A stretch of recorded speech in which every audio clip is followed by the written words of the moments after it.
90 రోజుల కోర్సు పూర్తి చేస్తే చాలు 100% ప్లేస్మెంట్ సపోర్ట్ తో సాఫ్ట్వేర్ జాబ్ మీ సొంతం. వెంటనే కోడ్ జ్ఞాన్ డెస్టినేషన్ ని సంప్రదించండి.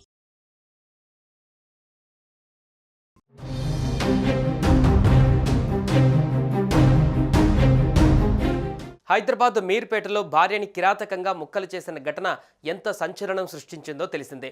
అయితే ఇప్పుడు ఇలాంటి ఘోరమే ఉత్తరప్రదేశ్లోని మీరట్లో చోటు చేసుకుంది. అయితే ఇక్కడ భార్యనే భర్తని ముక్కలుగా చేసింది. కూతురు పుట్టినరోజు వేడుకలు జరుపుకునేందుకు లండన్ నుంచి తిరిగి వచ్చిన భర్తను భార్య దారుణంగా హత్య చేసింది. తన ప్రియుడితో కలిసి భర్తను హతమార్చింది. హత్య తర్వాత ఆ భార్య ప్రియుడితో కలిసి తన భర్త మృతదేహాన్ని 15 ముక్కలుగా నరికింది. ఇద్దరు కలిసి ఆ ముక్కలను డ్రమ్లో వేసి సిమెంట్తో ప్యాక్ చేశారు.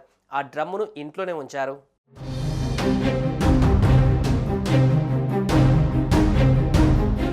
ఆరేళ్ల చిన్నారి తండ్రి హత్యను కల్లారా చూసింది. తన తల్లి మరో వ్యక్తితో కలిసి తండ్రిని ప్లాస్టిక్ డ్రమ్లో దాచడం గమనించింది. అయితే అది దాచడం కాదని నాన్నను చంపేశారని ఆ చిన్నారికి తెలియదు. మీ నాన్న ఏరమ్మా అని అడిగిన చుట్టుపక్కల వాళ్లకు డ్రమ్ములో ఉన్నాడు అంటూ చెప్పింది.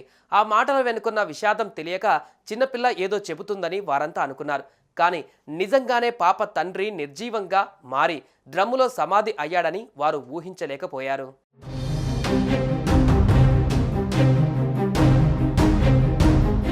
అసలు స్టోరీకి వస్తే లండన్లో మర్చెంట్ నేవీ అధికారిగా పనిచేస్తున్న సౌరభ్ రాజ్పుత్ కొద్ది రోజుల క్రితమే సొంత ఊరైన మీరట్కు వచ్చాడు.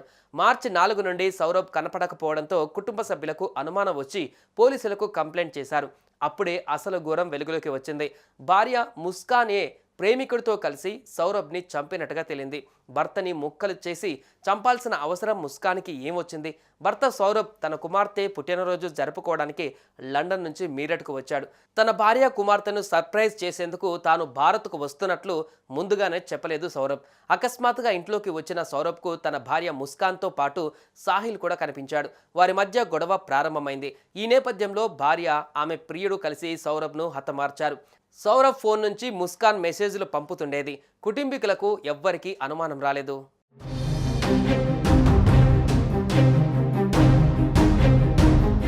ముస్కాన్ సాహిల్ మధ్య సంబంధం కొత్తది కాదు. ఇద్దరు చిన్నప్పటి నుంచి ఒకరికొకరు తెలుసు. కలిసి ఆడుకున్నారు, కలిసి చదువుకున్నారు. వారిద్దరూ బ్రహ్మపురిలోని వివేకానంద పాఠశాలలో 8వ తరగతి వరకు కలిసి చదువుకున్నారు. తర్వాత వారు పాఠశాలలు మార్చుకున్నారు. వారి దారులు విడిపోయాయి. ఇక వారి జీవితాలు ముందుకు సాగాయి. అయితే ఏళ్ల తర్వాత సోషల్ మీడియా వాళ్ళని మళ్ళీ ఒక చోట చేర్చింది. వారి పాత స్కూల్ ఫ్రెండ్స్ ఒక వాట్సాప్ గ్రూప్ని క్రియేట్ చేశారు. అందులో ముస్కాన్, సాహిల్ కూడా చేరారు. ఆ గ్రూప్లో చర్చ మొదలైంది. అది పర్సనల్ చాట్గా మారింది. ముస్కాన్ వివాహం చేసుకుంది. కానీ ఆమె భర్త సౌరభ్ లండన్ వెళ్ళాడు. ముస్కాన్ ఇక్కడ ఒంటరిగా ఉంటుంది. ఇంతలో సాహిల్తో ఆమె సాన్నిహిత్యం బాగా పెరిగింది. వారు మీరట్ మార్కెట్లలో కలవడం మొదలుపెట్టారు. కలిసి తిరగడం స్టార్ట్ అయ్యింది. ఆ తర్వాత ఈ స్నేహం ప్రేమగా మారింది. క్రమంగా సాహిల్ ముస్కాన్ జీవితంలో ఒక పార్ట్ అయ్యాడు.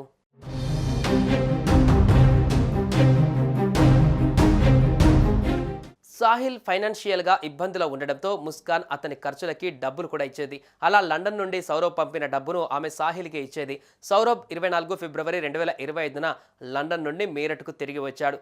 ఈ క్రమంలో సౌరభ్ను హత్య చేయడానికి పథకం వేశారు. పథకం ప్రకారం ముస్కాన్ ఓ మెడికల్ స్టోర్ నుంచి మత్తుమందును కొన్నారు. సాహిల్ పదునైన కత్తిని కొన్నాడు. ఫిబ్రవరి 26న రాత్రి ముస్కాన్ మత్తుమందు ఇచ్చి స్పృహ కోల్పోయేలా చేశారు. ఆ తర్వాత సాహిల్ కత్తితో దారుణంగా హత్య చేశాడు. కానీ అప్పుడే వాళ్ళకి అసలు సమస్య మొదలైంది. మృతదేహాన్ని ఎలా మాయం చేయాలి?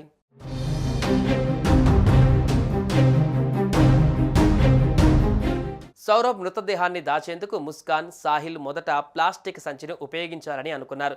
కానీ బాడీ బ్యాగ్లో సరిపోకపోవడంతో మరో ఉపాయాన్ని ఆలోచించారు. ముస్కాన్ ఘంటాఘర్ నుండి ఒక పెద్ద బ్లూ కవర్ ప్లాస్టిక్ డ్రమ్ కొని అందులో మృతదేహాన్ని పెట్టాలని ప్లాన్ చేశాడు. ఇది కాకుండా మృతదేహాన్ని పూర్తిగా దాచడానికి వీలుగా సిమెంట్, ఇసుకలను కూడా కొన్నారు. ఇక ఆ తర్వాత ఇద్దరు డెడ్ బాడీని ముక్కలుగా కట్ చేసి డ్రమ్లో నింపి దానిపైన సిమెంట్ ద్రావణాన్ని పోశారు. దీని తర్వాత వారిద్దరు సిమ్లా, ముస్సోరీలను సందర్శించడానికి వెళ్లారు. ఇక్కడ ముస్కాన్ తన తెలివిని ప్రదర్శించింది. ఆమె సౌరభ్తో విహారయాత్రకు వెళ్తున్నట్లు చుట్టుపక్కల వారికి చెప్పింది. సిమ్లా వెళ్లిన తర్వాత ముస్కాన్ తన మొబైల్ ఫోన్ నుండి సౌరభ్గా నటిస్తూ సౌరభ్ సోదరికి మెసేజ్లు పంపింది. అలా అందరూ సౌరభ్ బతికే ఉన్నాడని అనుకునేలా చేసింది. కొడుకు కనిపించడం లేదంటూ సౌరభ్ తల్లిదండ్రులు ఫిర్యాదు చేయడంతో హత్య విషయం బయటపడింది. సౌరభ్ భార్య ముస్తాన్ రస్తోగి, ఆమె ప్రియుడు సాహిల్లను పోలీసులు అదుపులోకి తీసుకుని విచారిస్తున్నారు.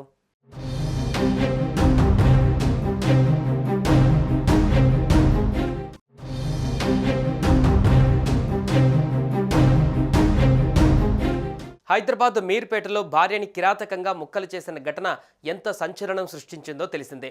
అయితే ఇప్పుడు ఇలాంటి ఘోరమే ఉత్తరప్రదేశ్లోని మీరట్లో చోటు చేసుకుంది. అయితే ఇక్కడ భార్యనే భర్తని ముక్కలు ముక్కలుగా చేసింది.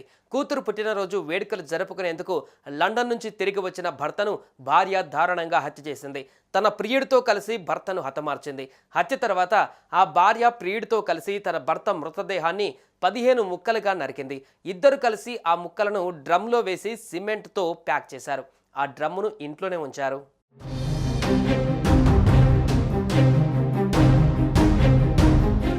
ఆరేళ్ల చిన్నారి తండ్రి హత్యను కల్లారా చూసింది. తన తల్లి మరో వ్యక్తితో కలిసి తండ్రిని ప్లాస్టిక్ డ్రమ్లో దాచడం గమనించింది. అయితే అది దాచడం కాదని నాన్నను చంపేశారని ఆ చిన్నారికి తెలియదు. మీ నాన్న ఏరమ్మా అని అడిగిన చుట్టుపక్కల వాళ్లకు డ్రమ్ములో ఉన్నాడు అంటూ చెప్పింది. ఆ మాటల వెనుకున్న విషాదం తెలియక చిన్నపిల్ల ఏదో చెబుతుందని వారంతా అనుకున్నారు. కానీ నిజంగానే పాప తండ్రి నిర్జీవంగా మారి డ్రమ్ములో సమాధి అయ్యాడని వారు ఊహించలేకపోయారు.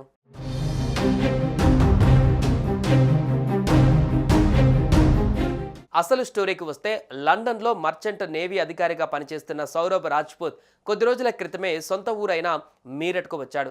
మార్చి 4 నుండి సౌరభ్ కనపడకపోవడంతో కుటుంబ సభ్యులకు అనుమానం వచ్చి పోలీసులకు కంప్లైంట్ చేశారు. అప్పుడే అసలు ఘోరం వెలుగులోకి వచ్చింది. భార్య ముస్కానే ప్రేమికుడితో కలిసి సౌరభ్ని చంపినట్టుగా తేలింది. భర్తని ముక్కలు చేసి చంపాల్సిన అవసరం ముస్కాన్కి ఏమొచ్చింది? భర్త సౌరభ్ తన కుమార్తె పుట్టినరోజు జరుపుకోవడానికి లండన్ నుంచి మీరట్కు వచ్చాడు. తన భార్య కుమార్తెను సర్ప్రైజ్ చేసేందుకు తాను భారత్కు వస్తున్నట్లు ముందుగానే చెప్పలేదు సౌరభ్. అకస్మాత్తుగా ఇంట్లోకి వచ్చిన సౌరభ్కు తన భార్య ముస్కాన్తో పాటు సాహిల్ కూడా కనిపించాడు. వారి మధ్య గొడవ ప్రారంభమైంది. ఈ నేపథ్యంలో భార్య, ఆమె ప్రియుడు కలిసి సౌరభ్ను హతమార్చారు. సౌరభ్ ఫోన్ నుంచి ముస్కాన్ మెసేజ్లు పంపుతుండేది. కుటుంబీకులకు ఎవ్వరికీ అనుమానం రాలేదు.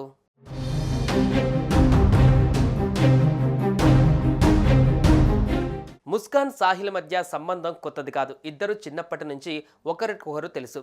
కలిసి ఆడుకున్నారు, కలిసి చదువుకున్నారు. వారిద్దరూ బ్రహ్మపురిలోని వివేకానంద పాఠశాలలో 8వ తరగతి వరకు కలిసి చదువుకున్నారు. తర్వాత వారు పాఠశాలలు మార్చుకున్నారు. వారి దారులు విడిపోయాయి. ఇక వారి జీవితాలు ముందుకు సాగాయి. అయితే ఏళ్ల తర్వాత సోషల్ మీడియా వాళ్ళని మళ్ళీ ఒక చోట చేర్చింది. వారి పాత స్కూల్ ఫ్రెండ్స్ ఒక వాట్సాప్ గ్రూప్ని క్రియేట్ చేశారు. అందులో ముస్కాన్, సాహిల్ కూడా చేరారు. ఆ గ్రూప్లో చర్చ మొదలైంది. అది పర్సనల్ చాట్గా మారింది. ముస్కాన్ వివాహం చేసుకుంది. కానీ ఆమె భర్త సౌరభ్ లండన్ వెళ్ళాడు. ముస్కాన్ ఇక్కడ ఒంటరిగా ఉంటుంది. ఇంతలో సాహిల్తో ఆమె సాన్నిహిత్యం బాగా పెరిగింది. వారు మీరట్ మార్కెట్లలో కలవడం మొదలుపెట్టారు. కలిసి తిరగడం స్టార్ట్ అయ్యింది. ఆ తర్వాత ఈ స్నేహం ప్రేమగా మారింది. క్రమంగా సాహిల్ ముస్కాన్ జీవితంలో ఒక పార్ట్ అయ్యాడు.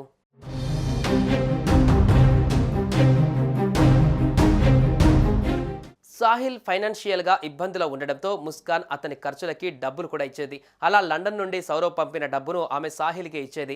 సౌరభ్ 24 ఫిబ్రవరి 2025న లండన్ నుండి మీరట్కు తిరిగి వచ్చాడు. ఈ క్రమంలో సౌరభ్ను హత్య చేయడానికి పథకం వేశారు. పథకం ప్రకారం ముస్కాన్ ఓ మెడికల్ స్టోర్ నుంచి మత్తుమందును కొన్నారు. సాహిల్ పదునైన కత్తిని కొన్నాడు. ఫిబ్రవరి 26న రాత్రి ముస్కాన్ మత్తుమందు ఇచ్చి స్పృహ కోల్పోయేలా చేశారు. ఆ తర్వాత సాహిల్ కత్తితో దారుణంగా హత్య చేశాడు. కానీ అప్పుడే వాళ్ళకి అసలు సమస్య మొదలైంది. మృతదేహాన్ని ఎలా మాయం చేయాలి?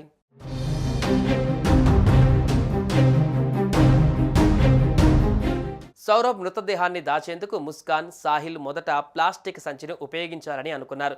కానీ బాడీ బ్యాగ్లో సరిపోకపోవడంతో మరో ఉపాయాన్ని ఆలోచించారు. ముస్కాన్ ఘంటాఘర్ నుండి ఒక పెద్ద బ్లూ కవర్ ప్లాస్టిక్ డ్రమ్ కొని అందులో మృతదేహాన్ని పెట్టాలని ప్లాన్ చేశాడు. ఇది కాకుండా మృతదేహాన్ని పూర్తిగా దాచడానికి వీలుగా సిమెంట్, ఇసుకలను కూడా కొన్నారు. ఇక ఆ తర్వాత ఇద్దరు డెడ్ బాడీని ముక్కలుగా కట్ చేసి డ్రమ్లో నింపి దానిపైన సిమెంట్ ద్రావణాన్ని పోశారు.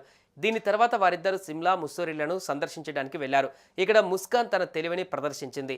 ఆమె సౌరభ్తో విహారయాత్రకు వెళ్తున్నట్లు చుట్టుపక్కల వారికి చెప్పింది. సిమ్లా వెళ్లిన తర్వాత ముస్కాన్ తన మొబైల్ ఫోన్ నుండి సౌరభ్గా నటిస్తూ సౌరభ్ సోదరికి మెసేజ్లు పంపింది. అలా అందరూ సౌరభ్ బతికే ఉన్నాడని అనుకునేలా చేసింది. కొడుకు కనిపించడం లేదంటూ సౌరభ్ తల్లిదండ్రులు ఫిర్యాదు చేయడంతో హత్య విషయం బయటపడింది. సౌరభ్ భార్య ముస్తాన్ రస్తోగి, ఆమె ప్రియుడు సాహిల్లను పోలీసులు అదుపులోకి తీసుకుని విచారిస్తున్నారు.